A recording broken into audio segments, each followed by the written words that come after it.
Bonjour, bienvenue sur Math en tête, votre podcast de vulgarisation mathématique grand public.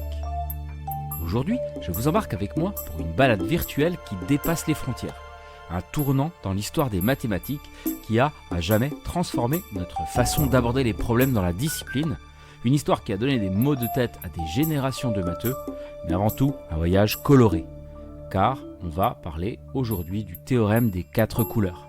Allez, à vos feutres, prêts, partez!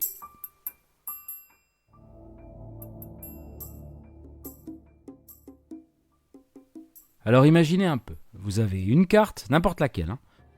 Ça peut être une carte de France, des États-Unis, ou même une carte inventée, ou votre carte préférée du jeu Risk.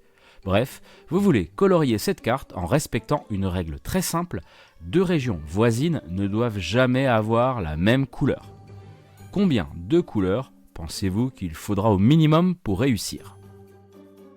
Peut-être 5 ? Peut-être 10 ? Tout dépend de la carte, peut-être, selon qu'elle soit complexe ou non. Faites l'essai. Testez. Imprimez un fond de carte sur Google ou inventez la carte de vos rêves. Alors ? La réponse est aussi simple que la preuve est ardue. 4 couleurs suffisent toujours. Peu importe la complexité de la carte, 4 couleurs, c'est tout ce qu'il vous faudra. Magique, non ? Non, pas magique. Ce sont des mathématiques. Voilà donc le fameux théorème des 4 couleurs qui entre en scène. Il suffit de 4 couleurs et 4 seulement pour colorier n'importe quelle carte de sorte que 2 régions voisines soient toujours de couleurs différentes. Au passage, quand on dit voisine, on parle d'une vraie frontière commune, pas juste d'un point de contact, ce qui n'a d'ailleurs pas de sens géographiquement. En tout cas, figurez-vous que derrière ce résultat tout mignon se cache l'une des énigmes les plus coriaces de l'histoire des mathématiques.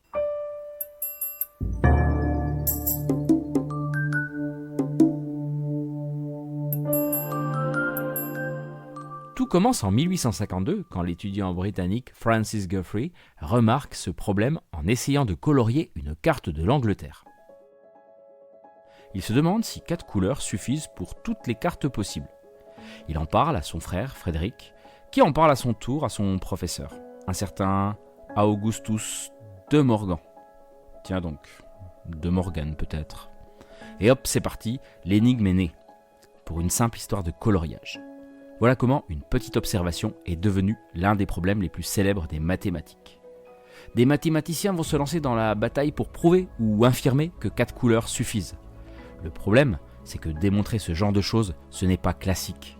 Là, il faut montrer que toutes les cartes possibles se contentent de 4 couleurs. Toutes, même celles qu'on ne peut pas imaginer. Pendant plus de 120 ans, les plus grands cerveaux se sont cassés les dents sur ce problème. Alors, certes, des mathématiciens ont fait des avancées. Alfred Kemp, en 1879, en a publié une démonstration, qui s'est avérée finalement fausse, comme l'a prouvé Heywood en 1890. Le XXe siècle pointe son nez, se déroule, puis en 1976, boum, 2 chercheurs, Kenneth Happel et Wolfgang Haken, annoncent qu'ils ont enfin trouvé la preuve. Mais alors, tenez-vous bien, pour la première fois de l'histoire, et c'est là un tournant majeur, leur démonstration fait intervenir un ordinateur. Comment ?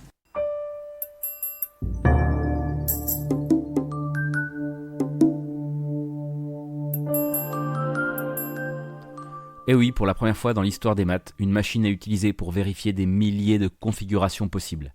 C'est ce qui rend cette preuve unique et historique. Oui, mais attends, si un ordinateur a fait le boulot, c'est pas un peu de la triche là ? Ouais, c'est pas faux. Eh ben pas vraiment. Le travail d'Apple et Haken a consisté à ramener toutes les cartes possibles à une liste finie de cas particuliers. Et ensuite, ils ont demandé à l'ordinateur de vérifier ces cas un par un. L'ordinateur a confirmé que dans toutes les situations, 4 couleurs suffisent. C'est une révolution, même si à l'époque ça a fait beaucoup grincer des dents dans la communauté mathématique. Les puristes préféraient des preuves à la main. Là, vous imaginez ? Ils avaient une preuve hybride, née d'une moitié de cerveau et d'une moitié de processeur. Donc oui, certains ultras ont fait la moue, heurtés dans leurs habitudes et hantés par la question « Une preuve par ordinateur constitue-t-elle véritablement une preuve ?» Les temps changent, et les maths aussi. Qui irait reprocher à Paul Bocuse d'utiliser un four électrique plutôt qu'un feu de bois ? Bah oui. Évidemment, depuis, de nombreuses autres conjectures célèbres ont été démontrées à l'aide de l'informatique, comme la conjecture de Kepler en 1998 par exemple. Mais aujourd'hui encore, il n'existe toujours pas de preuve du théorème des 4 couleurs sans l'utilisation de la machine. Alors je vous entends là, au fond de la classe. Mais à quoi ça sert tout ça ? C'est une bonne question.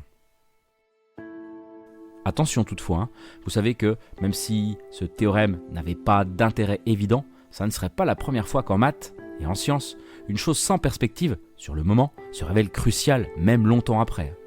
L'histoire foisonne d'exemples de ce type, dont un certain nombre que j'ai déjà évoqués sur Maths en tête. La théorie des groupes d'Évariste Galois ou l'étalement de spectres par saut de fréquence de Heidi Lamar, pour n'en citer que quelques-uns. Alors ici, à première vue, le théorème des 4 couleurs ressemble à un problème purement théorique et récréatif, mais en réalité, il a plein d'applications. La cartographie, évidemment. Les lignes de métro aussi, par exemple, et leur lisibilité. Les systèmes de téléphonie mobile où chaque antenne doit fonctionner sur une fréquence différente de ses voisines pour organiser des connexions sans interférence. Il y a les jeux vidéo aussi et les graphes qui utilisent des principes similaires pour organiser des zones. L'optimisation de planning de tâches complexes dans une entreprise aussi. Bref. Et à noter que sur une sphère, le théorème des 4 couleurs fonctionne encore. Mais pas sur d'autres surfaces comme le tore, une sorte de donut si vous voulez. Oui, bien sûr. Le théorème des 4 couleurs, c'est une belle illustration de la manière dont un problème simple peut mener à des découvertes mathématiques profondes et utiles. Alors, que vous soyez un passionné de maths ou simplement curieux, n'oubliez jamais que les maths peuvent être aussi amusantes que fascinantes. En tout cas, vous ne verrez plus jamais les cartes de la même façon. Et la prochaine fois que vous en regarderez une, pensez au théorème des 4 couleurs. Derrière cette petite curiosité se cachent des siècles de réflexion, des génies qui ont planché dessus et un ordinateur qui a changé la donne.